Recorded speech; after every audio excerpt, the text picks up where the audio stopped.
Olá, o fórum de hoje trata sobre repatriação. Você sabe o que isso significa? Em quais situações um brasileiro no exterior pode ser repatriado? Dinheiro, pedras preciosas podem ser repatriadas? E animais? O que diz a legislação? Quem está conosco aqui no estúdio para nos ajudar a entender esse procedimento é a advogada Nathalie Rorrou, integrante da Comissão de Relações Internacionais da OAB do Distrito Federal, e também o diretor do Departamento Internacional da AGU, Boni de Moraes Soares.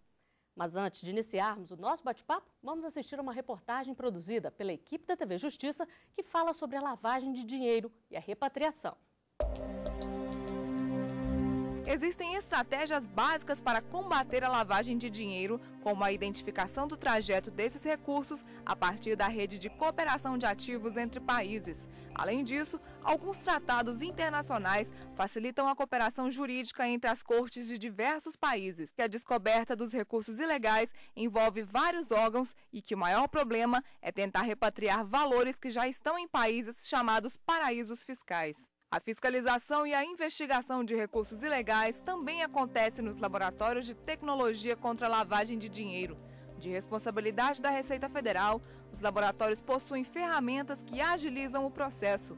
Somente em 3 anos, a Rede Lab analisou 600 casos de lavagem de dinheiro, identificando 11 bilhões de ativos ilícitos. Bom, antes de começar, eu gostaria de agradecer a presença de vocês aqui no nosso estúdio. Doutor Boni, a gente falou aí na reportagem sobre dinheiro, mas não é apenas isso que pode ser repatriado. Então, eu gostaria que o senhor explicasse para nós como funciona na prática a repatriação. Olha, o termo ele é realmente bastante amplo. Você tem, usualmente, o uso da expressão repatriação quando se fala da recuperação internacional de ativos ilícitos, especialmente quando há um crime de lavagem de dinheiro, como vocês bem apresentaram na matéria. Agora, de fato, há outros aspectos que estão relacionados à recuperação de patrimônio ou de pessoas ou mesmo de animais no exterior. Você pode estar falando aí de institutos jurídicos relacionados à recuperação de ativos ilícitos, à repatriação de pessoas que voltam de um período migratório no exterior, a recuperação de outros bens e objetos materiais, ou mesmo a busca e apreensão de crianças, por exemplo, para o retorno ao seu estado de residência habitual, quando violado o direito de guarda de um dos seus pais. Então, o termo é bastante amplo, cada um desses aspectos tem um regramento jurídico próprio, distinto, com as suas virtudes, os seus problemas, os seus desafios, e acho que é um pouco sobre isso que nós vamos conversar aqui. E sempre tem que haver um pedido do país de origem? Olha, não. Em cada situação dessa, você vai enfrentar um problema específico e um regramento jurídico específico. No caso da recuperação de ativos ilícitos, é o Estado vítima do crime que solicita a recuperação desse recurso.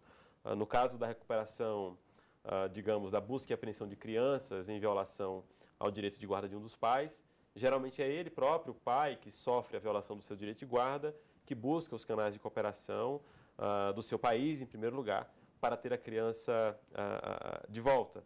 E assim ocorre com os diversos temas relacionados à temática. Doutora Nathalie, e existem situações em que não pode ser pedida a repatriação? Existem situações, Flávia, que a repatriação ela não pode ocorrer. Naturalmente, se tem que observar o quê? O conteúdo dos tratados multilaterais ou bilaterais vinculados aos países em questão. Por exemplo, existe um tratado bilateral em vigência entre o Brasil e o Catar. Por intermédio desse tratado, o que se prevê? Que quando um nacional, seja ele brasileiro que está no Catar ou que está aqui no Brasil, que seja do Catar, já indicou em uma ocasião essa repatriação, ou seja, a cobertura dos custos para retornar ao seu país de origem, ele não poderia novamente fazê-lo. Existe uma outra situação também, que também é vinculado a tratados como o do Catar, que no caso de multinacionalidade. Por quê?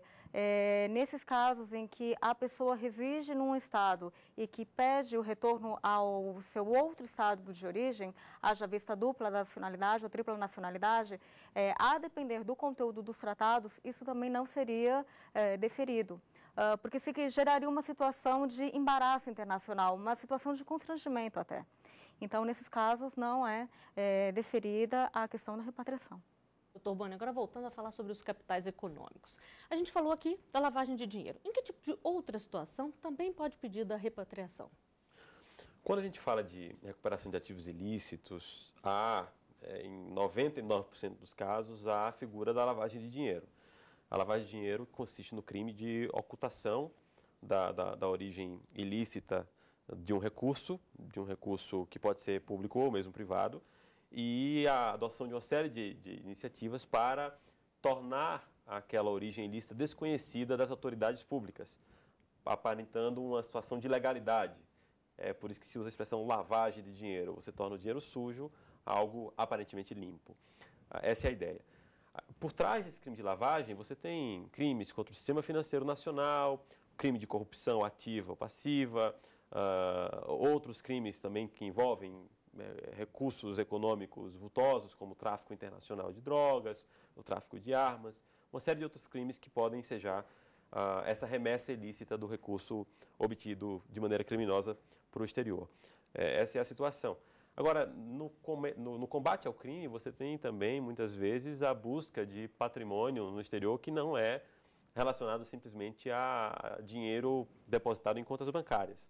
Nós temos, muitas vezes, iniciativas de perdimento de bens como produto do crime que vão além de recursos financeiros, como patrimônio, imóveis, bens móveis, pedras preciosas, enfim, outros bens patrimoniais que são objeto desse tipo de recuperação internacional de ativos ilícitos. E a lei brasileira, ela é clara quando fala dessa recuperação do dinheiro ganho com crime, como o senhor disse aqui, tráfico de drogas ou então com organizações criminosas? A lei é boa, mas não é muito boa. Há, inclusive, projetos de lei no Congresso Nacional para que se estabeleça uma lei mais clara sobre a cooperação jurídica internacional no Brasil e os mecanismos à disposição das autoridades públicas competentes para se buscar esse dinheiro lá fora, assim como qualquer outro bem objeto de perdimento criminal. Agora, nós temos sim um marco normativo que já é suficiente para, em grande medida, enfrentar os desafios que nós temos hoje no país. Nós temos hoje diversos casos públicos em que o Estado, por meio das suas diversas autoridades, tem buscado recuperar esses ativos ilícitos.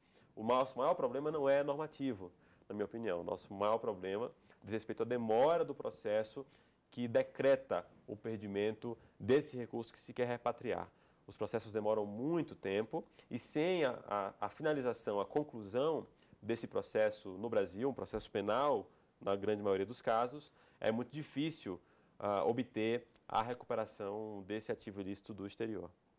Doutora Nathalie, agora, o que uma pessoa que tem o dinheiro que foi ganho honestamente e quer sair com ele do país, que tipo de cuidado ela deve ter para evitar passar por uma situação constrangedora e para evitar cometer um crime?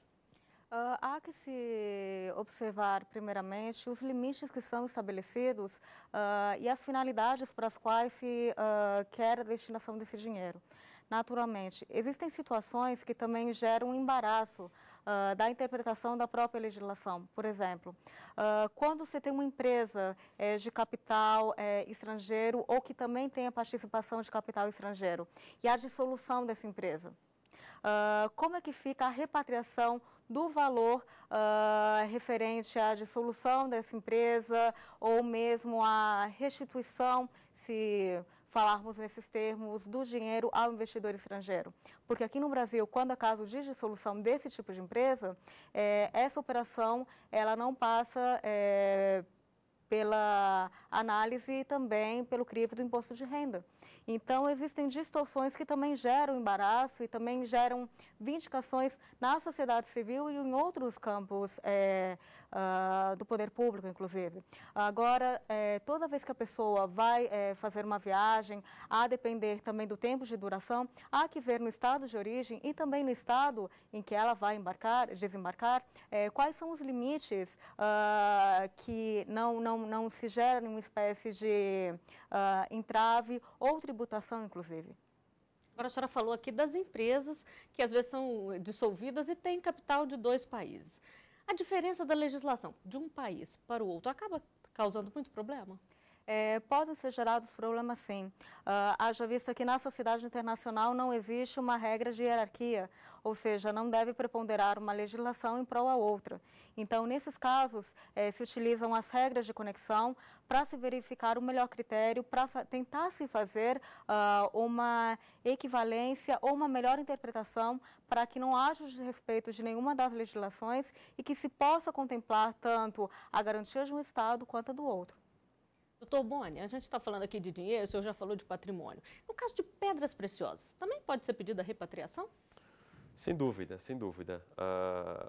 Pedras preciosas também são objeto de atividade ilícita, são enviadas ao exterior e, portanto, são objeto da atuação do Estado para a recuperação em seu favor. Nós temos, inclusive, hoje um caso, o chamado caso Esmeralda Bahia, uma pedra preciosa considerável, de cerca de 400 quilos, muito grande, talvez a maior que já se tenha extraído no mundo, inclusive, que foi enviada ilicitamente para os Estados Unidos e hoje a República Federativa do Brasil é parte de um processo judicial que tramita hoje em Los Angeles, na Califórnia, buscando exatamente demonstrar que a pedra pertence ao patrimônio público nacional e não a alguns particulares que lá têm vindicado a propriedade da pedra. Então, sim, há diversos casos em que o comércio ilícito de pedras preciosas seja uma recuperação internacional desse tipo de ativo. E a pessoa que sai com uma pedra que é legal, por exemplo, ela tem que ter uma documentação, né? A falta dessa documentação pode caracterizar um crime? Sem dúvida, sem dúvida. Nesse caso específico, inclusive, não houve esse tipo de procedimento, não houve o cuidado com a documentação necessária para se exportar uma pedra preciosa como essa. No campo do direito minerário já há uma série de regulamentos sobre como realizar o comércio internacional de pedras como essas, com certificados próprios, declarações específicas e tudo isso precisa ser observado. Doutora Nathalie, vamos falar agora dos animais. Também pode ser pedido repatriação quando se trata de um animal? Pode se pedir a repatriação, inclusive porque os próprios animais, eles também podem ser alvos do comércio ilegal e também do tráfico. Nesse sentido, o que há que se verificar? No caso do comércio de animais, eles também têm a documentação pertinente, documentação de viagem, então há que se verificar a vigência dessa documentação, ou como recentemente ocorreu que não se podiam utilizar animais em circo. Qual a destinação para esses animais? Nesses casos, há que se verificar qual o interesse do país de origem. Há interesse de receber esse animal? Nesse caso, o procedimento seria equivalente ao procedimento que acontece com as pessoas. Se faz toda a tramitação consular nas embaixadas, o custo é todo arcado pelo país de origem, mas não se tem um volume grande de casos que justifiquem e que possam demonstrar qual seria uma prática internacional. A senhora estava comentando que teve inclusive um caso recente de pedido de repatriação de um animal? Sim, justamente foi o pedido de um elefante, no qual se alegava que o país que clamava pelo retorno do elefante, na verdade, queria praticar algumas classes de crimes com ele, entre eles a retirada dos marfins e a comercialização dos marfins. Então, a análise desses casos não é fácil, porque há que se verificar principalmente não só o que está instruído, mas principalmente a intenção.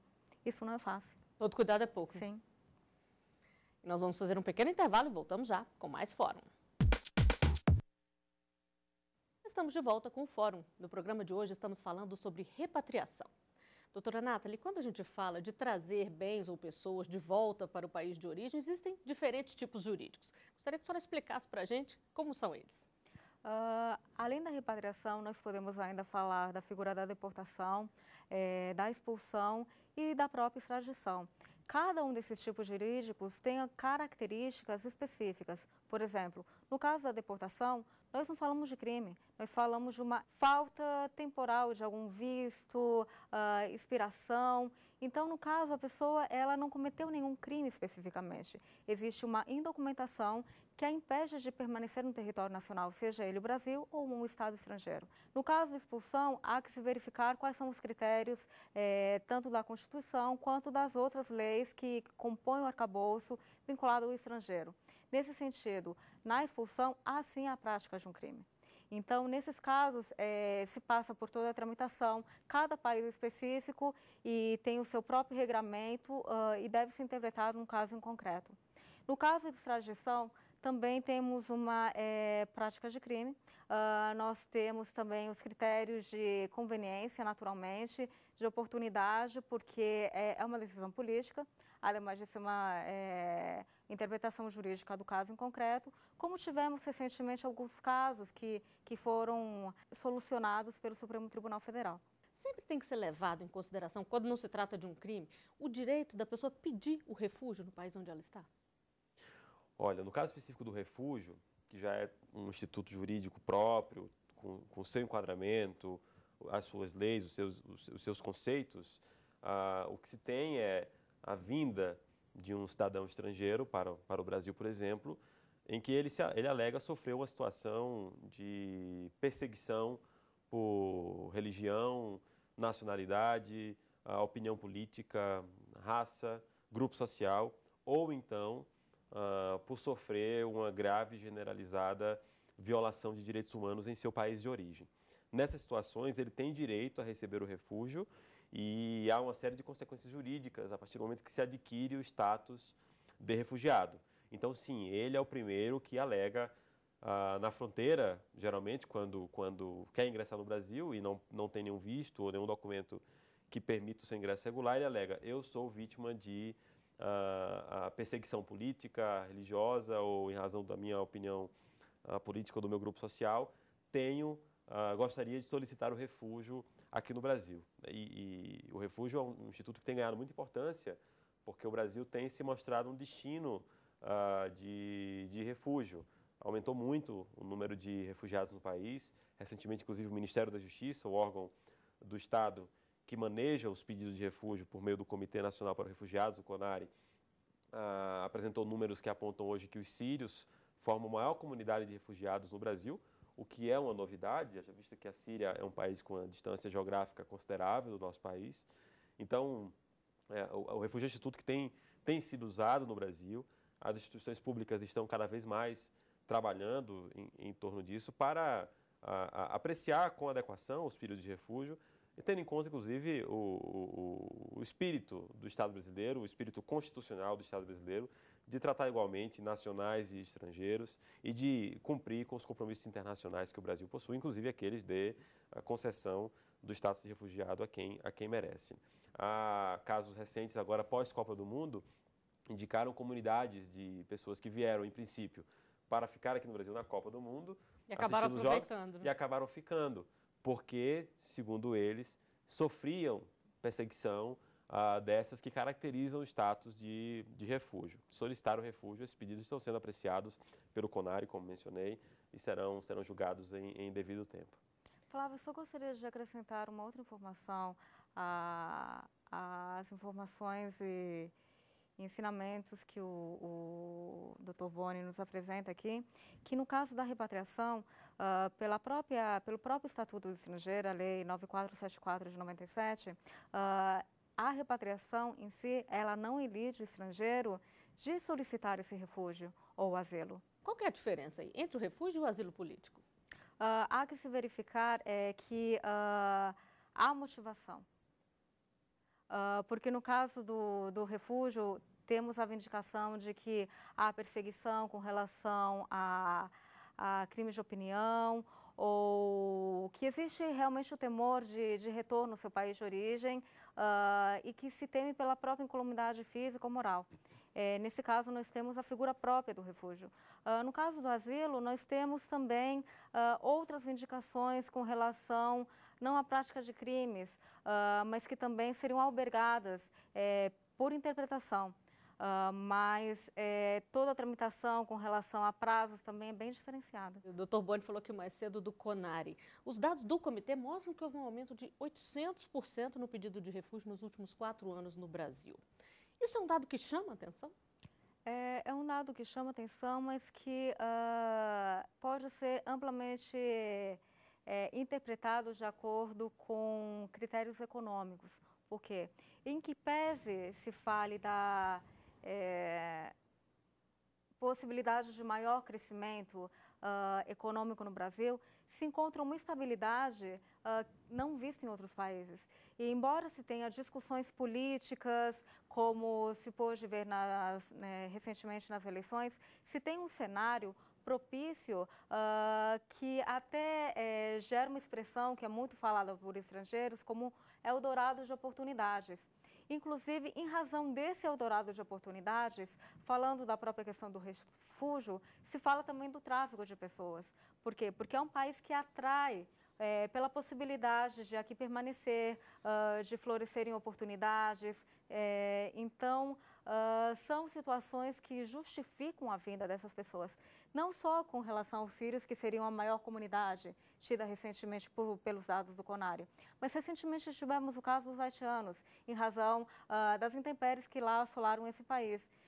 Recentemente, inclusive, houve esse entrave entre o estado do Acre e o estado de São Paulo, por talvez uma falta de maior sensibilidade entre os dois estados em se fazer um melhor planejamento, porque nesse caso específico, um grande grupo de haitianos foram colocados em ônibus e destinados ao estado de São Paulo, que não tinha estrutura para recebê-los. Então, há que se ver também a questão dos vistos, porque sem a questão da documentação eles não podem trabalhar regularmente, todas as implicações que isso gera. Agora, voltando a falar um pouquinho sobre repatriação. Quando envolve o caso de menores, é sempre um problema. Como é que funciona, doutor Boni? A situação é caracterizada pela violação do direito de guarda de um dos pais, pelo outro pai, pela mãe, que leva a criança do seu estado de residência habitual, como nós chamamos, para um outro estado de refúgio, como usualmente dizemos, não confundir com o refúgio sobre o qual estávamos falando agora há pouco, em descumprimento, em violação a esse direito de guarda do pai que fica para trás, né, como nós costumamos dizer. Essa é uma outra situação extremamente difícil, um outro instituto jurídico próprio, com os seus regramentos, bastante sensível, porque envolve uma questão familiar, o interesse de crianças, menores, muitas vezes desconhecedoras da situação que causa aquela dificuldade.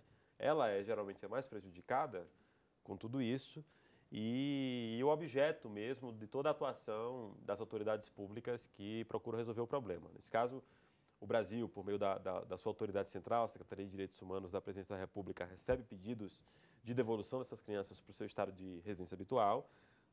Em geral, é preciso judicializar a questão, buscar uma ordem judicial, isso é feito por meio da Advocacia Geral da União, para que o juiz determine a devolução da criança. Bom, só para encerrar aqui, eu gostaria de esclarecer mais um pontinho, doutora Nathalie. No caso de restos mortais ou de corpos, também pode ser pedida a repatriação? Pode ser pedida a repatriação, inclusive nos seguros de viagem, existem valores que estão dispostos e apostos nos contratos que se assinam, justamente porque não somente de restos mortais, mas principalmente no caso de uma pessoa padecer de alguma enfermidade em um estado que não é o seu de origem e o tratamento seria tão prolongado ou não teria recursos no local que poderiam compor aquela situação. Essa repatriação ela é tida pela doutrina como repatriação sanitária ou médica. Então, nós temos a possibilidade da repatriação médica ou sanitária, que seria no caso desses tratamentos, ou essas necessidades que estariam contempladas, inclusive nesses seguros de viagem. No caso dos restos mortais também existe todo, isso também está previsto nos seguros de viagem, quando não, por alguma razão, a pessoa não tem ou não faz jus a seguros de viagem, também se deve preencher o formulário diretamente perante a autoridade consular na embaixada do seu estado de origem no país estrangeiro para se poder fazer todo o trâmite vinculado aos custos envolvidos para poder trazer de volta os restos mortais e se dar a destinação que os familiares assim o desejarem. São vários tipos, é bem complexo, né? Sim, sim. Bom, agradeço muito a presença de vocês aqui no nosso estúdio. Nós estamos chegando ao final do programa de hoje.